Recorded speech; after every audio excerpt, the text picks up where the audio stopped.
Amados hermanos en nuestro Señor Jesús y en el corazón inmaculado de María Santísima, nuestra Madre, en este domingo 4 después de Pascua, la Iglesia ofrece a nuestra consideración como lectura evangélica un fragmento del Evangelio de San Juan, en el cual se contiene unas palabras de la despedida de nuestro Señor pronunciadas en la noche de la última cena a sus discípulos.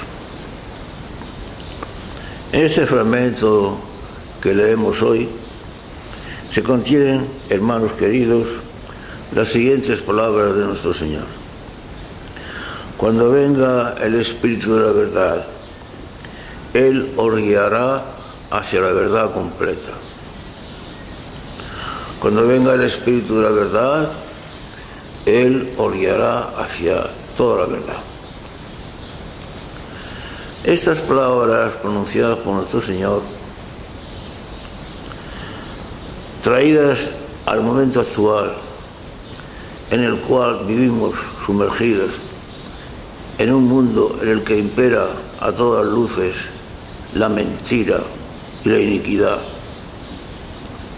sobre todo la mentira. Estas palabras con las cuales nuestro Señor Jesús nos promete que el Espíritu de la verdad, que es el Espíritu Santo, y solo el Espíritu de la verdad, nos conducirá hacia toda la verdad, hacia la verdad completa, puesto que vivimos, repito, en un mundo enteramente inmerso, completamente regido, absolutamente gobernado por la mentira, en el que todo el ambiente está impregnado de la mentira, en el que se respira la mentira por todas partes y de todas formas y maneras. Estas palabras de nuestro Señor, digo, tienen o debieran tener para nosotros una trascendencia y una importancia absolutamente, imprescindibles.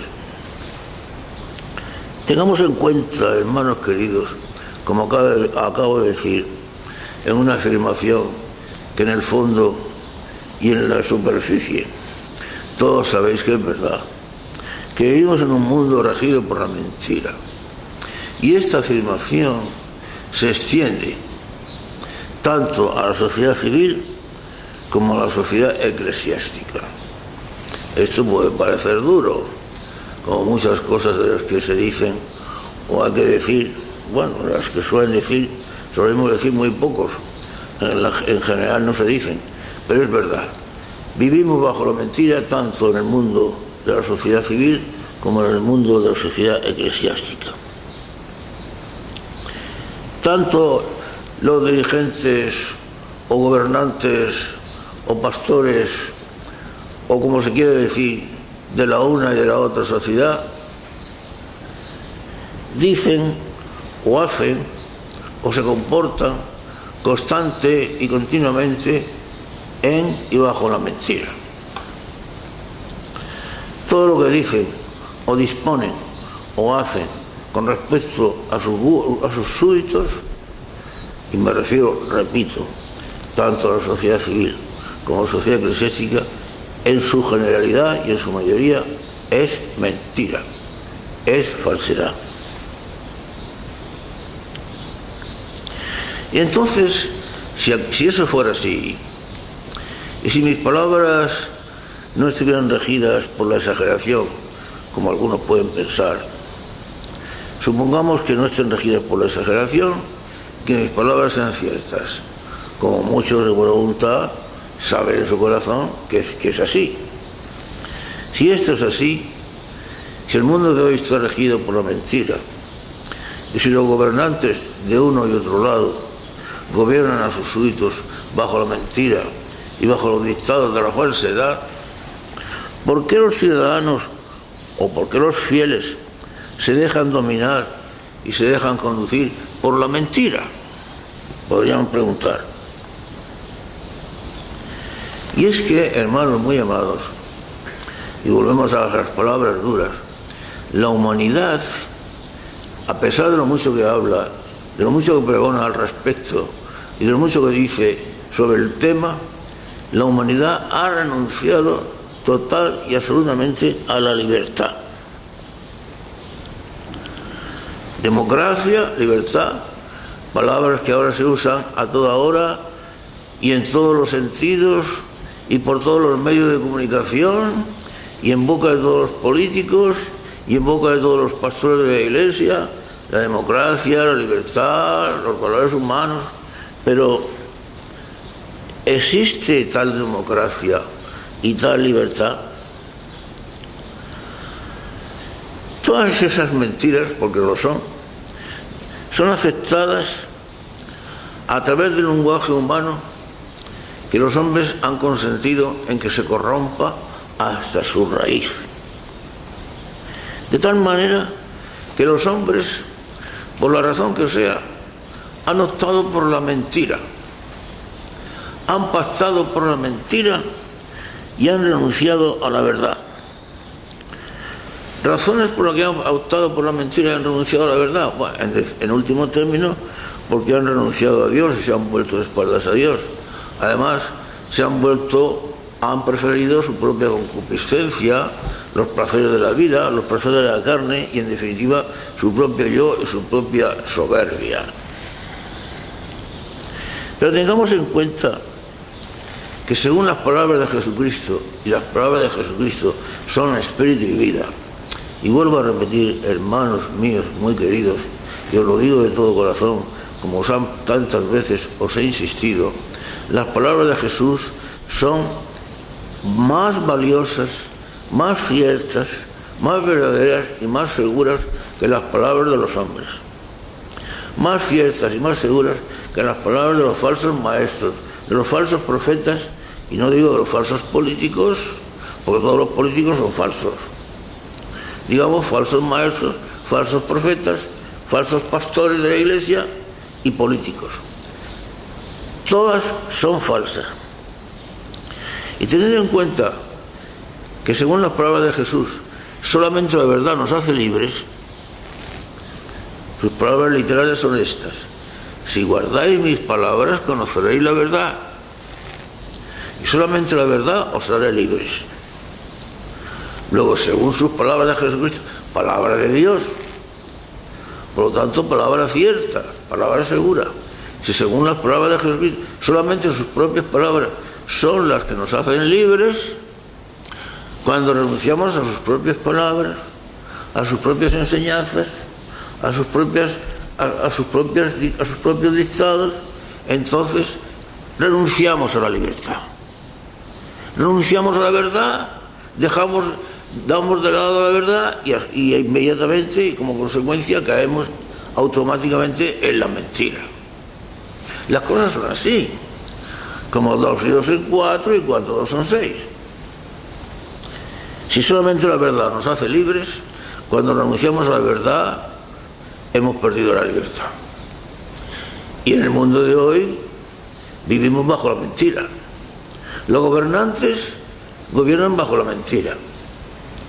Y los pastores de la Iglesia, muchos pastores de la Iglesia, gobiernan también bajo la falsedad, incluso bajo la iniquidad.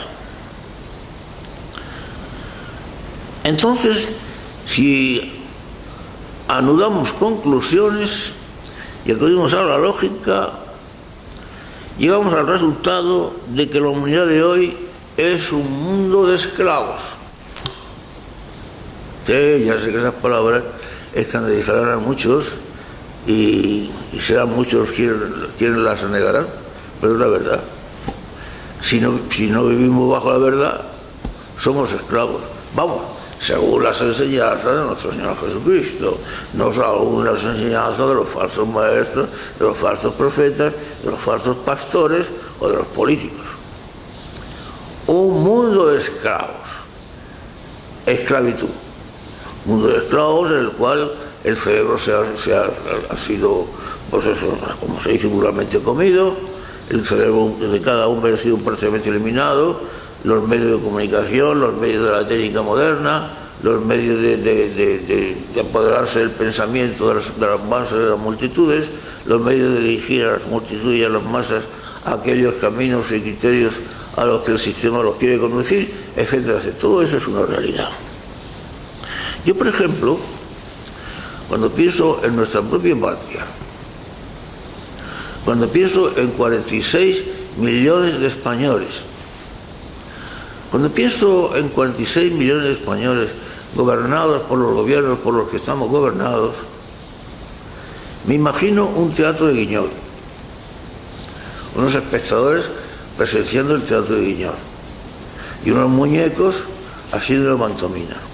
Estos muñecos están dirigidos por hilos de alguien invisible que mueve los hilos. Los muñecos de Guiñol son los gobernantes, en mi opinión, son auténticos muñecos de Guiñol. ¿Quiénes mueven los hilos que hacen que los muñecos de Guiñol hagan gestos, se aticen palos, digan tonterías? Pues esos hilos nadie los conoce, nadie los ve, son invisibles. Alguien conduce esos hilos. ¿Quién es el alguien que conduce esos hilos?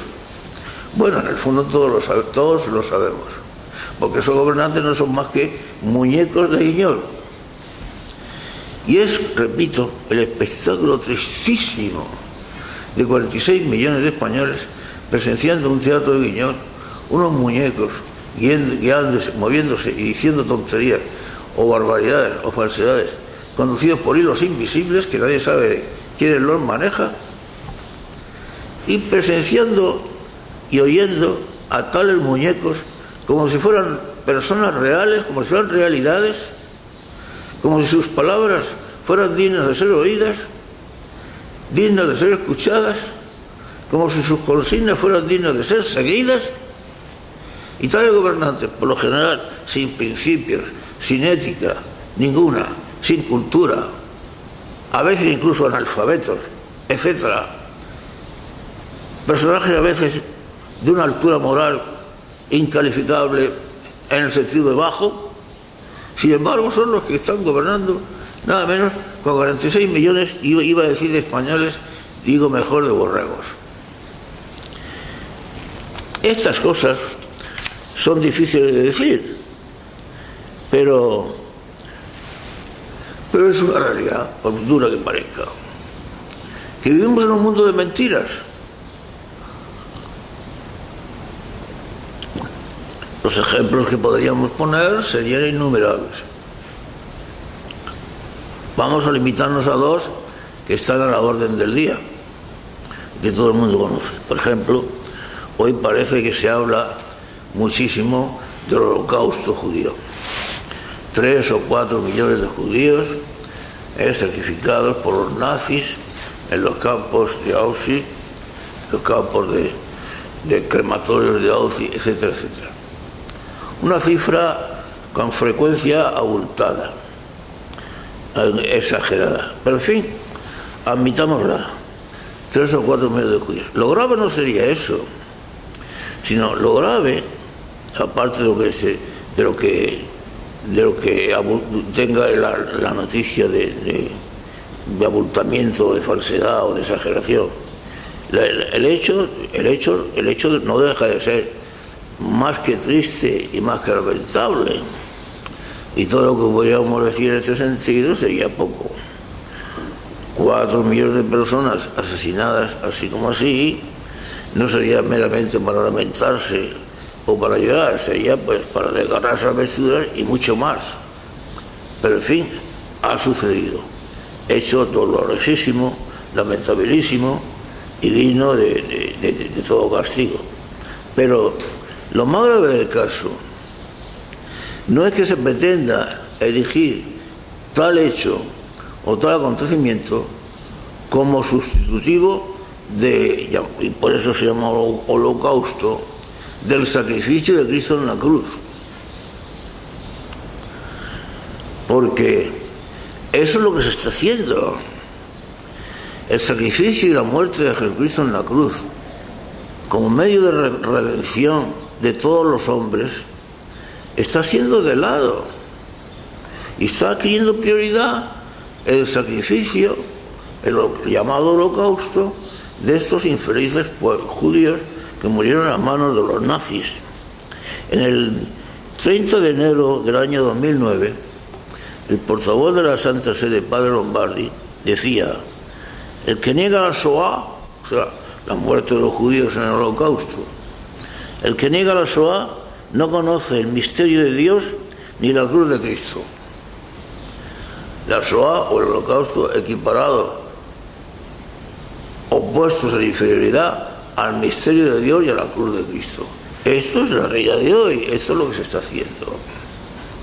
Y al mismo tiempo se olvida, y por supuesto no se nombra, y se declara como tabú, en comparación con estos 4 millones de infelices judíos que perdieron su vida a manos de los nazis, se olvida que en los soviéticos, la Rusia soviética, fueron asesinados 100 millones de ciudadanos por los soviéticos, cuya origenia, como saben todos los historiadores, es de origen hebraico.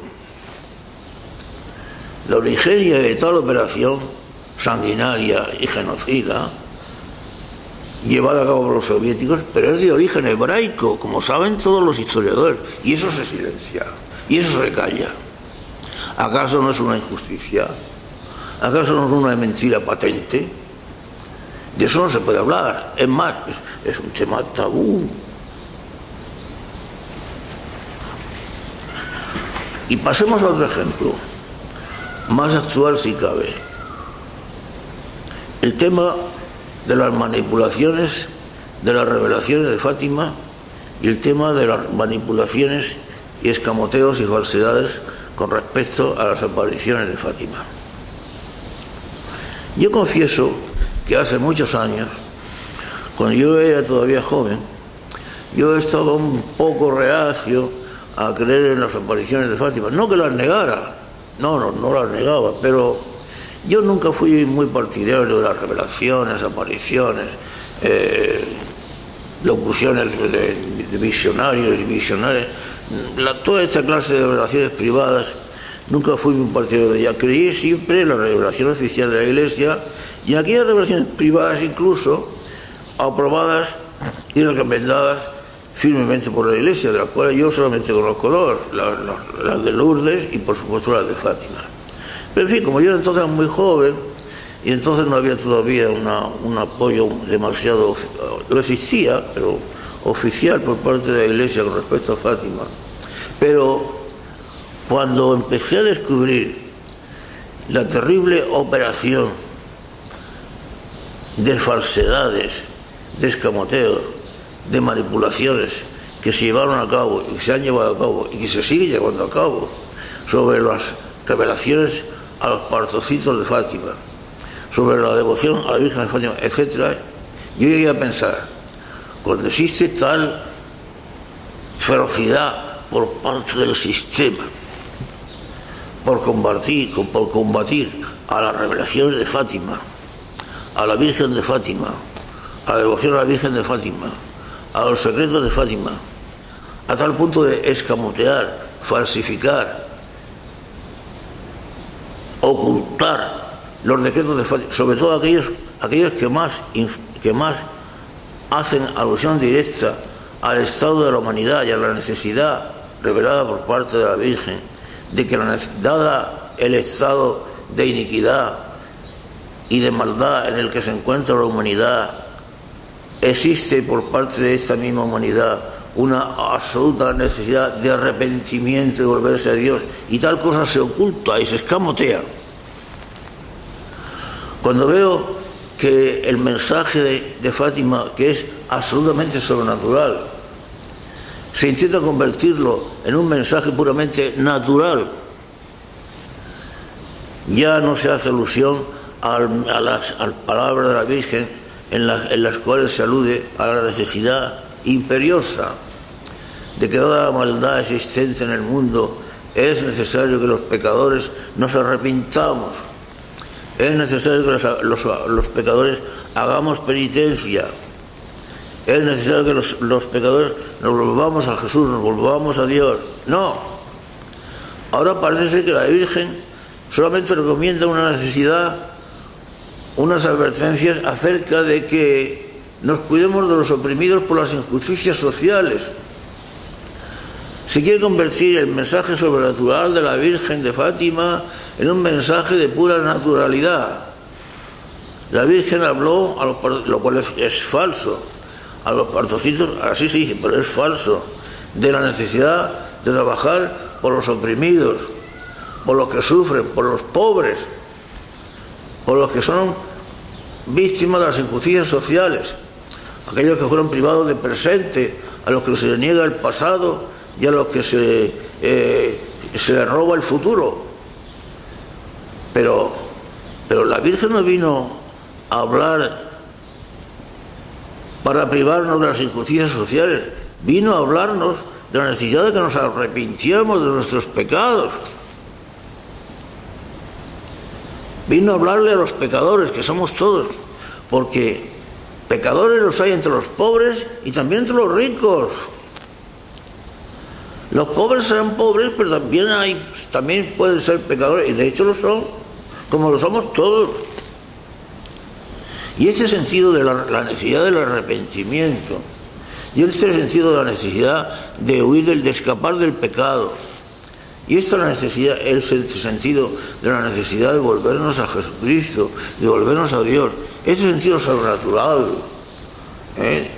y el recalcar a la Virgen de que existe el infierno y las penas del infierno, todo esto se escamotea, se falsifica, se niega y se convierte el mensaje de la Virgen en un mensaje puramente natural. ¿No es acaso esa una gran mentira?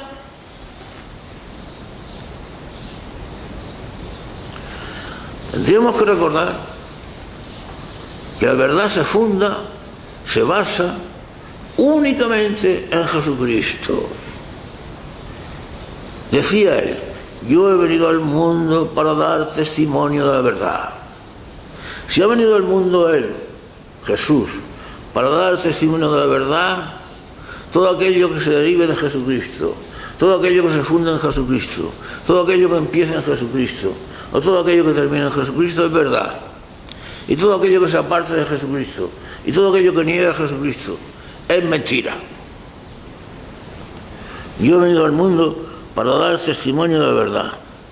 Según lo cual, Cristo, y solamente Cristo, es el fundamento de la verdad. De tal manera que sin Cristo no hay verdad. Los valores humanos, la democracia, como supremos valores. ¿Pero qué son los valores humanos o qué es la democracia sin Cristo? Desvinculado de Cristo. Se puede llegar a una vivencia o a un reconocimiento de los valores humanos cuando se prescinde de Dios, cuando se prescinde de Jesucristo. ¿Cómo vamos a vivir o a reconocer los valores humanos cuando negamos la propia naturaleza humana y cuando negamos que esa naturaleza humana ha sido creada por Dios y para la cual y a la cual se le han asignado unas normas por las que ha de regirse y a las que ha de cumplir? Seamos lógicos, queridos hermanos míos. En definitiva, el problema del mundo actual es un problema de la verdad contra la mentira. Es un problema del hombre contra Dios, del hombre que se ha elegido Dios a sí mismo, prescindiendo de Dios. El episodio de la Torre de Babel. En el episodio de la Torre de Babel, lo que pretendían los hombres era escapar del castigo de Dios. Pero si pretendían escapar del castigo de Dios es porque creían en Dios. Pero en el momento actual no se trata de que los hombres traten de escapar del castigo de Dios, porque ya no creen en Dios. Si han prescindido de Dios, si han dado de lado a Dios, no es que pretendan escapar del castigo de Dios, del cual castigo, de la cual pretensión se ríen, si ya no existe el infierno, si ya no existe el pecado, si ya no hay necesidad de arrepentimiento. Todavía los babileños pretendían escapar del castigo de Dios, pero los hombres actuales ya no pretendemos escapar del castigo de Dios por la sencilla razón de que ya no creemos en Dios.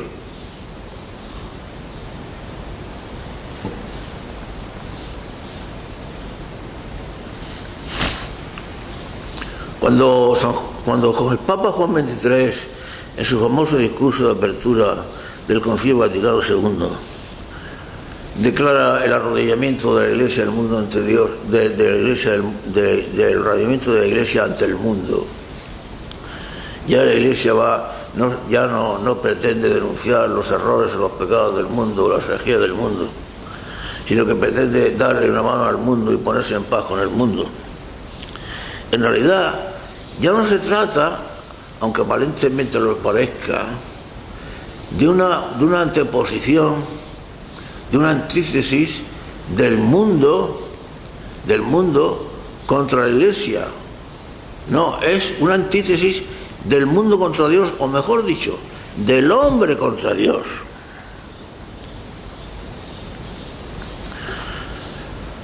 Volvemos a lo de siempre.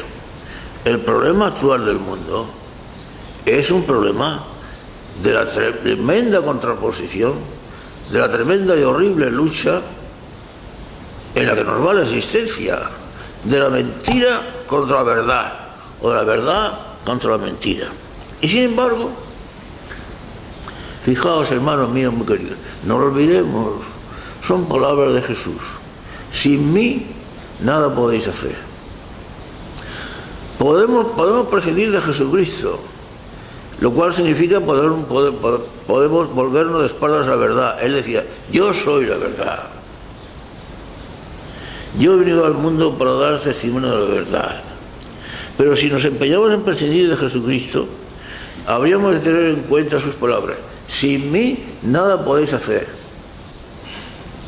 Y aquellas otras también suyas: nadie viene al Padre sino por mí.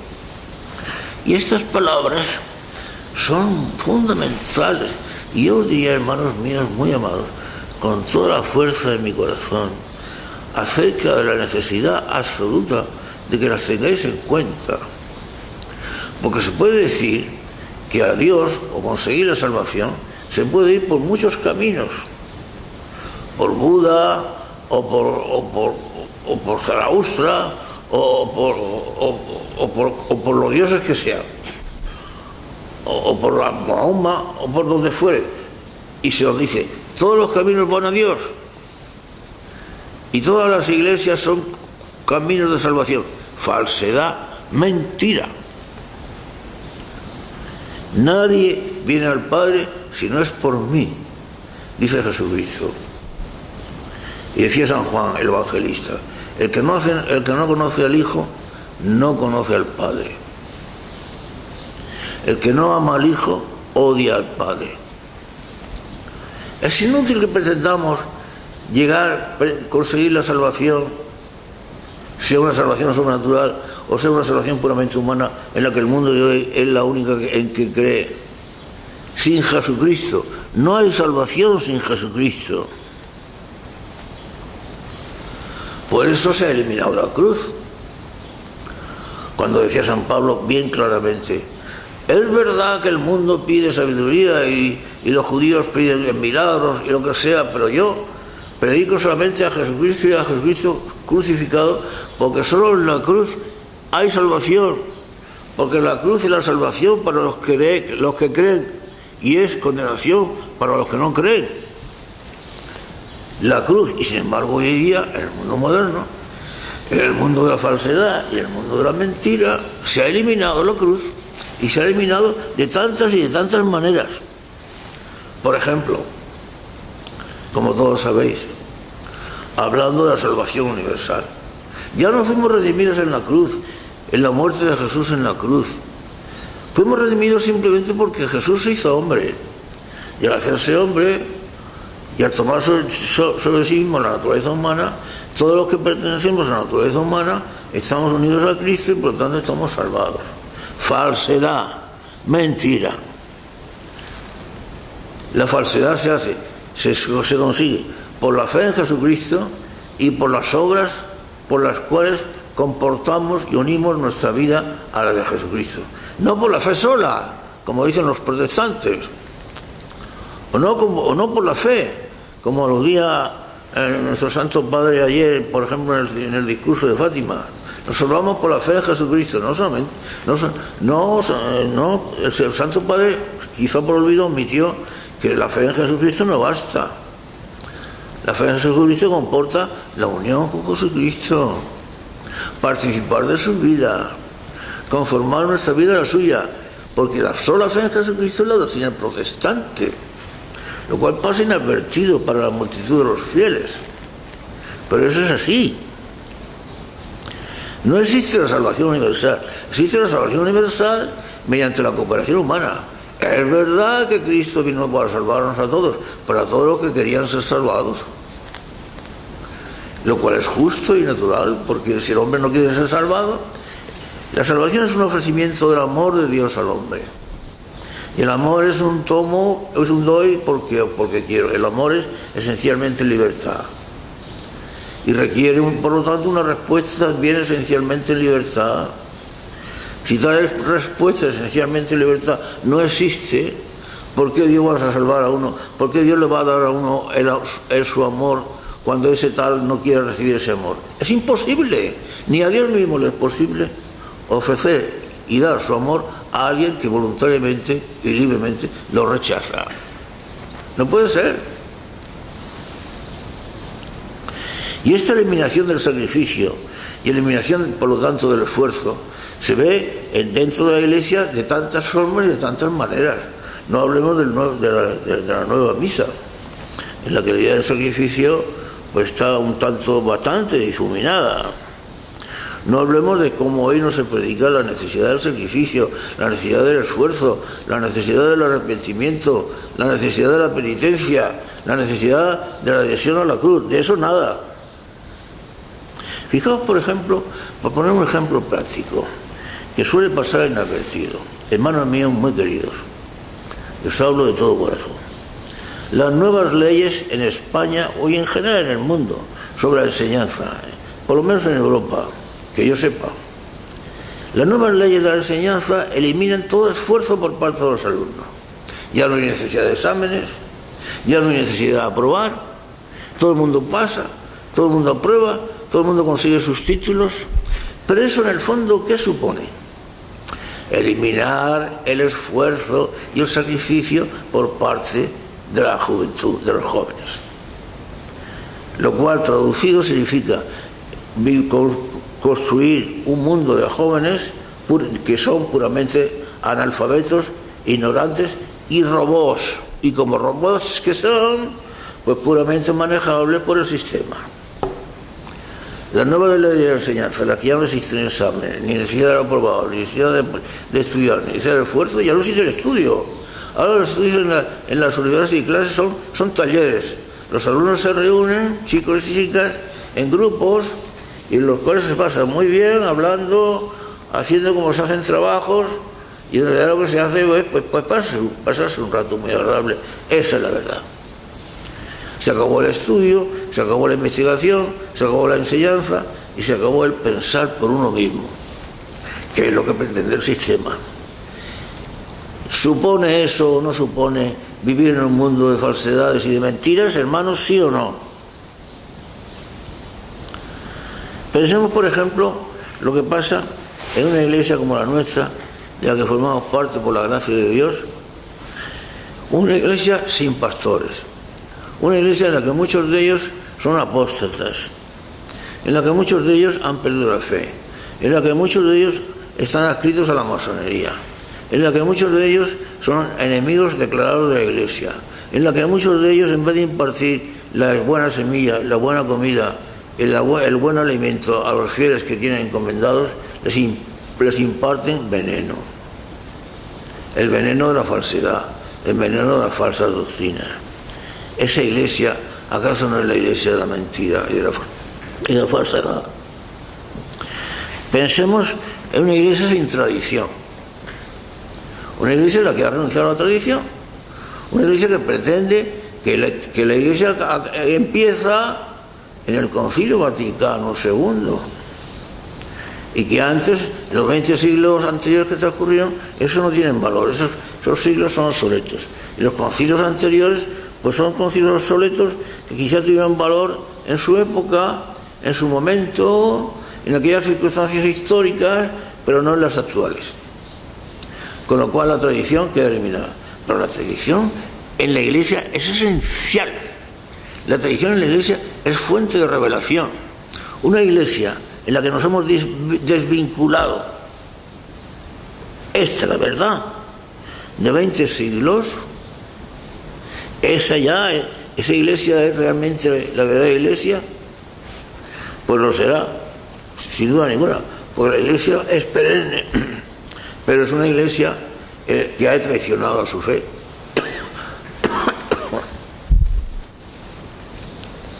Una Iglesia, pensemos lo que pasa actualmente, hermanos queridos, es una Iglesia sin escrituras, sin la Sagrada Escritura, porque lo mismo que ha renunciado a la tradición, ha renunciado a la Sagrada Escritura. La Sagrada Escritura ya no es la palabra de Dios, o en todo caso es la palabra de Dios interpretada por el hombre, autenticada por el hombre, valorizada por el hombre. Ya no es la palabra de Dios la que juzga al hombre, es el hombre el que juzga la palabra de Dios. La palabra de Dios depende de circunstancias históricas. Es interpretada en una época y es interpretada en otra. En una época significa esto y en otra época significa lo otro. Por eso la resurrección de Jesucristo, pues, como decía el otro día, hace poco el Santo Padre, es un hecho meramente de fe, pero no es un hecho histórico. Pero hermanos míos, no se puede negar la historicidad de la resurrección de Jesucristo. Si negamos la historicidad de la resurrección de Jesús, entonces, ¿qué es de nuestra fe? Decía el apóstol San Pablo, si Cristo no ha resucitado, entonces vana es nuestra fe, vana es nuestra esperanza. No olvidemos, hermanos amados míos, esas palabras. Si Cristo no hubiera resucitado, vana es nuestra fe y vana es nuestra esperanza. Pero es que además es una iglesia sin magisterio. Y esta iglesia sin magisterio es la iglesia de la verdad, de verdad. Porque hemos renunciado al magisterio anterior. El magisterio anterior al Vaticano II es un magisterio obsoleto. Pudo decir lo que quisiera.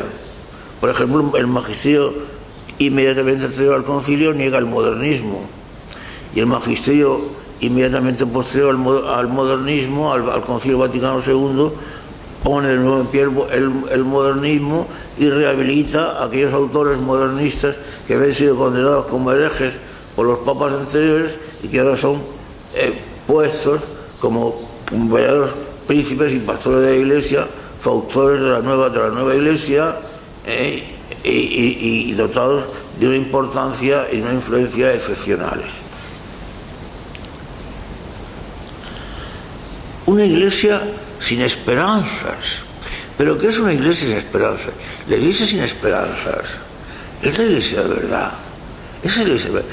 Pero habéis pensado más bien lo que supone vivir en una iglesia en la que no existe la esperanza, la virtud de la esperanza. Por ejemplo, para poner un ejemplo práctico, pero muy verdadero, el Papa Benedicto XVI decía que el cielo consistía meramente en esto.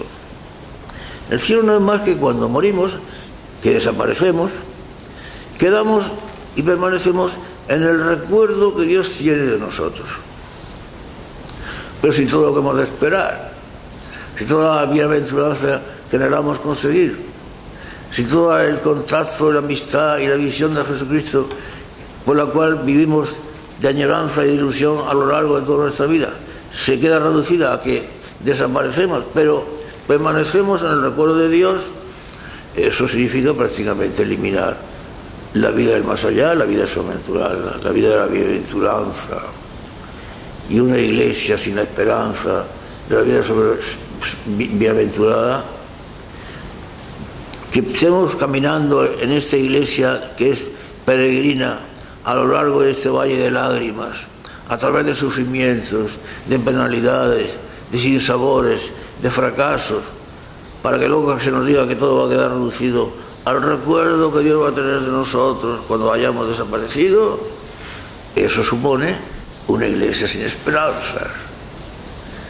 ¿Veis, hermanos? Os podía poner tantos ejemplos de estos para demostraros que aunque no nos damos cuenta, porque hemos quedado insensibilizados ante la verdad y hemos quedado adormecidos por el sistema. Sin embargo, estas son realidades. La mentira ha prevalecido sobre la verdad. Se ha perdido el sentido del pecado, se ha perdido la necesidad del arrepentimiento, se ha perdido el sentido de la necesidad del sacrificio. Actualmente Lutero se encuentra entronizado en el Vaticano. Ay, el pueblo, el general, el pueblo simple cristiano no conoce el efecto que produjo la reforma, la llamada reforma de Lutero en la Iglesia, la división de la Iglesia y el desastre ocasionado a la Iglesia por la llamada reforma de Lutero.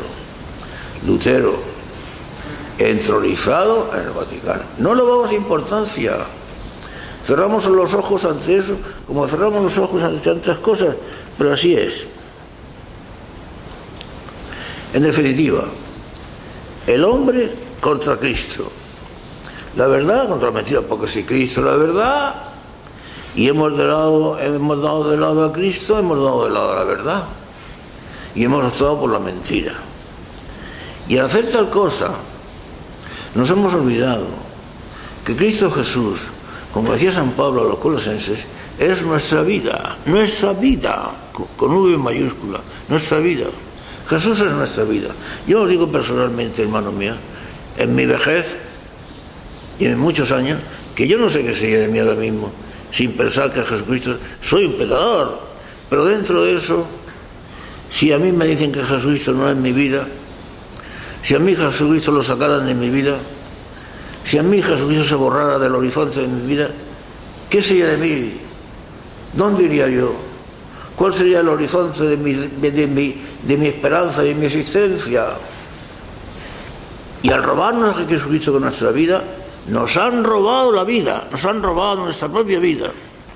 Con lo cual nos quedamos, esta es la consecuencia, sin nuestra propia vida. Nos han robado la vida, nos han robado nuestra propia vida. Cristo es nuestra vida, lo dijo Él. Yo soy la vida. El que come mi carne y bebe mi sangre, vive en mí y yo vivo en él. Sin Cristo no vivimos la verdadera vida. Porque esa vida puramente natural e incluso separada de Dios y en pecado mortal, en la que muchos viven, eso no es la vida del hombre. Eso no es la vida a la que Dios había destinado al ser humano.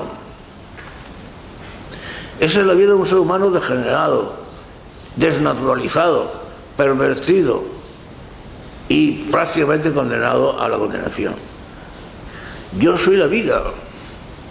Por lo tanto, el que no está en Cristo no vive la vida. El que come mi carne y bebe mi sangre, vive en mí y yo en él. Y al mismo tiempo dijo, yo soy la vida, dijo, yo soy el camino y la verdad. Luego, si Él es el camino, quiere decir que cuando nos apartamos de su vera, que cuando nos apartamos de sus enseñanzas, de cuando damos de lado a su doctrina, a su amor y a su afecto, entonces nos hemos salido del camino, nos hemos desviado del camino. Lo que decía San Agustín, bene curris, se desvían, corren muy bien, demasiado, pero fuera del camino. Vivimos desencaminados. Hermanos míos queridos, ¿hemos pensado alguna vez seriamente lo que supone el vivir desencaminados? Un hombre que anda por donde sea, desencaminado, ¿a dónde puede llegar? Desde luego no a donde pretendía llegar. ¿A dónde puede llegar? Pero cuando en realidad de verdad no se trata ya simplemente de andar desencaminado, sino de que en realidad de verdad es que no existe otro camino. Cualquier camino que no sea ese conduce a la perdición. Él lo decía.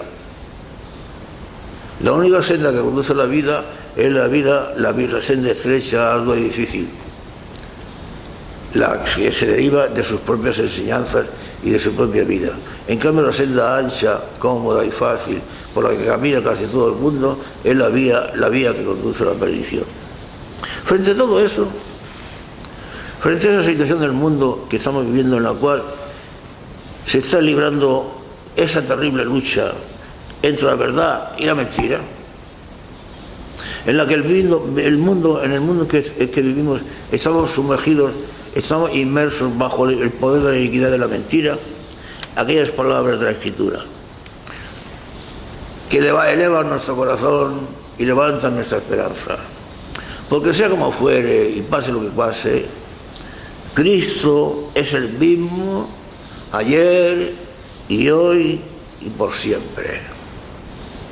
Y con Cristo no puede nadie. Cristo es el mismo ayer y hoy por siempre. Y Cristo es nuestra vida. Y no nos la puede quitar. Aquello que decía San Pablo, porque si vivimos, en Él vivimos. Y si morimos, en Él morimos. Eso es lo que da el sentido que da a nuestra muerte, la esperanza y el sentido de gloria. Porque morimos en Él y con Él. Si vivimos, en Él vivimos. Y si morimos, en Él morimos. Sea que vivamos o sea que muramos, en Cristo somos y de Cristo somos. Por eso, en medio de esta confusión, en medio que vivimos en esta situación de iniquidad y de mentira y de pecado, recordamos aquellas palabras que cierran el sagrado libro de la Biblia, aquellas palabras tan hermosas en las que se dice: y el Espíritu y la esposa dicen, ven pronto. ¿Y a quién le dicen que venga pronto? A ese a quien esperamos, a ese al que prometió que volvería de nuevo a nosotros y que nos llevaría con Él, que nos daría su alegría que nadie nos podía arrebatar, y que es verdad que ahora sufrimos, pero Él nos redimiría y nos libraría de ese sufrimiento. Ven pronto, dicen el Espíritu y la esposa, y Él contesta: sí, voy pronto, he ahí que vengo pronto, y dispuesto a dar a cada uno según sus obras. Y cuando llegue ese momento es cuando se cumplirán aquellas hermosas, esperanzadoras y felices palabras que escribió el apóstol San Pedro en su segunda carta, cuando decía el apóstol San Pedro: y habrá entonces unos cielos nuevos y una tierra nueva en los cuales por fin habitará la justicia. Así será, hermanos míos muy amados.